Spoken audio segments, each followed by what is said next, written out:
L'AES que nous sommes en train de mettre en place est d'abord et avant tout l'AES du peuple. Tels sont les propos du colonel Assimi Goïta, chef de l'État et président du Mali, lors de son discours au premier sommet de l'AES, Association des États du Sahel, à Niamey, capitale du Niger. Le président Goïta est revenu sur la création d'une alliance de défense collective pour lutter efficacement contre le terrorisme et la criminalité organisée dans le Sahel, ainsi que la lutte contre le néocolonialisme occidental. Selon le chef de l'État, la peur a désormais changé de camp, comme en témoignent les actes de reddition réguliers des éléments terroristes qui déposent leurs armes face aux forces nationales de l'AES. Le colonel Assimi Goïta a également souligné d'autres aspects essentiels, tels que le principe de libre circulation des personnes et de leurs biens, ainsi dans les domaines du transport et de l'énergie renouvelable. Africains, dans l'extrait vidéo suivant, vous aurez le discours entier du colonel Assimi Goïta lors du premier sommet de l'AES. Avant d'écouter ce discours révolutionnaire, n'hésitez pas à vous abonner à notre chaîne pour être au courant de prochaines actualités. À l'entame de mon propos, je voudrais exprimer mes sincères remerciements et ma gratitude ainsi que ceux de la délégation qui m'accompagne au général de brigade Abdourahmane Tchani, président du Conseil national pour la sauvegarde de la patrie, chef de l'État de la République du Niger, et au peuple nigérien pour l'accueil chaleureux et la délicate attention dont nous avons fait l'objet depuis notre arrivée en cette terre hospitalière, en terre AES, chaleureuse et si riche de sa diversité qu'est le Niger. Cette hospitalité est le reflet de la fraternité et de la solidarité qui unissent nos trois nations. Excellences, Mesdames et Messieurs, le 16 septembre 2023, en signant la charte du Liptako Gourmand, nous avons collectivement pris la décision courageuse de créer l'Alliance des États du Sahel, AES.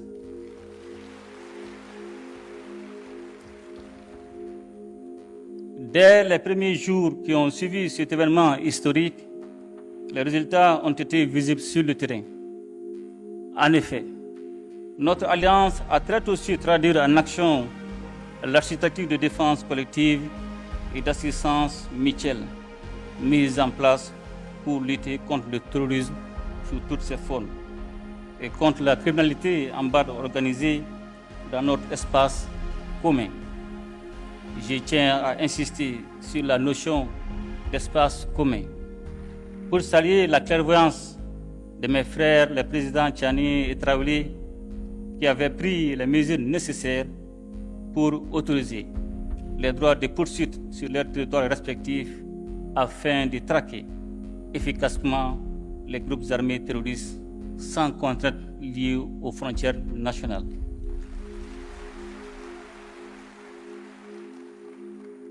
La dimension sécuritaire à l'origine de la création de l'AES est parfaitement prise en charge par nos forces de défense et de sécurité qui opèrent en totale complémentarité face aux attaques terroristes. Nos forces se projettent désormais en posture offensive pour neutraliser ces groupes sans foi ni loi.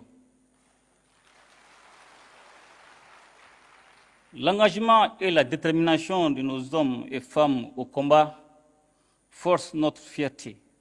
Au vu du recul indéniable de l'insécurité dans l'espace AES, la meilleure illustration de cette avancée sécuritaire est le retour de l'État, des administrations et des populations dans des localités longtemps, bien trop longtemps occupées par les groupes armés terroristes, puis par leurs sponsors extérieurs.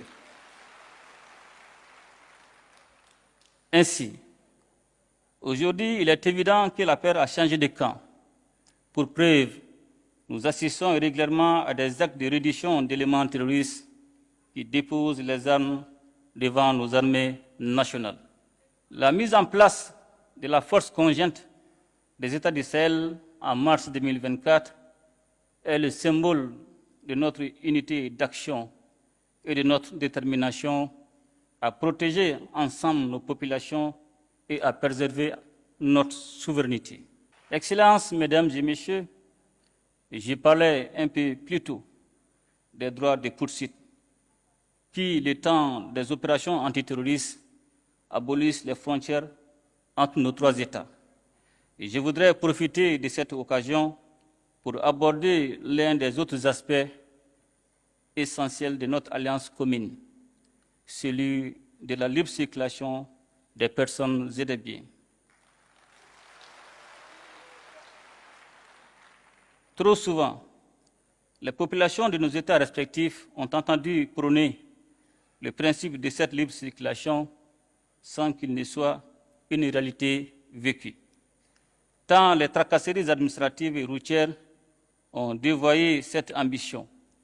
D'ailleurs, je sais qu'avec mes frères, les présidents Tchani et Traoré, nous ne dirons bientôt plus les populations respectives de nos pays, mais plutôt nos populations AES.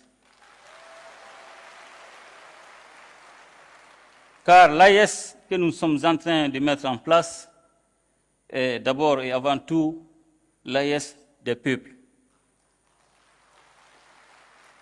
Une AES dans laquelle les Burkinabés et les Nigériens seront chez eux au Mali et inversement, sans aucune forme de barrière bureaucratique. Cette liberté de circulation sera sous-tendue par une accélération des investissements dans le domaine des infrastructures routières et ferroviaires et aériennes, et dans celui des nouvelles technologies de l'information et de la communication. Toute chose qui catalysera l'approfondissement des investissements dans le domaine de la production agricole et dans celui des industries de transformation, profitant ainsi de la complémentarité de nos économies. Pour parvenir à cette réalité qui est déjà en construction avancée, nos ministres n'ont ménagé aucun effort. En effet, ils ont tenu en moins d'1 an 4 rencontres sectorielles et élargies qui ont permis de poser les jalons nécessaires à une alliance des États du Sahel aux compétences renforcées. Les ministres chargés de l'économie et des finances ont ouvert la voie à la coordination dans le domaine du développement économique en formulant à Bamako, le 25 novembre 2023, des recommandations pertinentes en vue d'un développement harmonieux de l'espace AIS. Elles ont concerné les aspects touchant le renforcement d'un cadre commun et harmonisé des politiques publiques dans les domaines économiques, financiers, minéral, éducatif, environnemental et culturel, et la réalisation des projets structurants en commun. Les ministres des Affaires étrangères, réunis une première fois à Bamako, le 30 novembre et le 1er décembre 2023, ont convenu de la coordination diplomatique et ont soumis à notre appréciation la recommandation de mettre en place une confédération réunissant les 3 États en attendant la mise en place d'une fédération regroupant le Burkina, le Mali et le Niger. De manière proactive, une réunion ministérielle élargie s'est tenue à Ouagadougou le 15 février 2024 pour élaborer les avant-projets des documents relatifs à la Confédération. Les ministres des Affaires étrangères ont ensuite finalisé à Niamey, le 17 mai 2024, les projets de textes portant création, organisation et fonctionnement de l'AES, ainsi que les documents préparatoires du présent sommet. J'ai tenu à faire ce rappel, Excellences, mes chers frères, pour adresser nos chaleureuses félicitations à nos ministres et à leur équipe technique pour le travail abattu en si peu de temps. Et surtout pour la qualité des documents qu'ils ont soumis à notre appréciation. J'ai particulièrement jugé utile de saluer, à travers les projets de textes élaborés, le maintien des valeurs chères à nos cœurs, à savoir les valeurs de fraternité, de solidarité, de complémentarité, mais aussi et surtout l'importance de placer et de garder les populations au centre de l'action de la Confédération. Je me réjouis par ailleurs de l'esprit constructif qui a prévalu durant les différents travaux. Cet esprit est justement ce que nous sommes invités à formaliser durant le présent sommet, afin de répondre à l'attente pressante de nos populations qui aspirent à vivre ensemble, à vivre en paix, à vivre en communion et en harmonie dans un espace stable et prospère. Excellences, Mesdames et Messieurs, ce premier sommet de l'AES est l'occasion de réaffirmer notre solidarité et notre soutien mutuel. Je ne saurais à cet égard manquer de réitérer nos remerciements à la République sœur du Niger pour sa solidarité agissante en décidant de nous livrer d'importantes quantités d'hydrocarbures. Excellences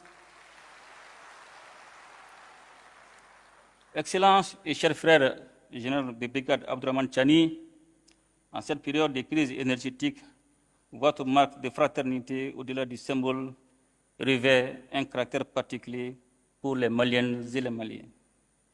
Il nous appartient désormais de renforcer ces liens stratégiques entre nos trois États pour surmonter ensemble les défis auxquels nous faisons face. Pour terminer, je voudrais réitérer notre ferme détermination à faire de l'Alliance des États du Sahel un modèle de coopération régionale, de solidarité, de développement, un modèle aussi d'intégration sous-régionale conformément aux principes de la charte du Liptako-Gourma. Excellences, Mesdames et Messieurs, nous honorons aujourd'hui à Niamey notre rendez-vous avec l'histoire pour faire revivre avec notre confédération l'esprit d'unité voulu par les pères fondateurs du panafricanisme.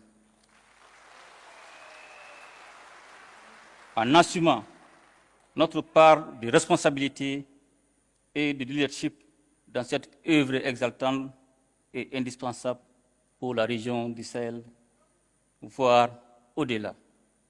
Vive l'Alliance des États du Sahel, vive la solidarité entre nos peuples. Je vous remercie.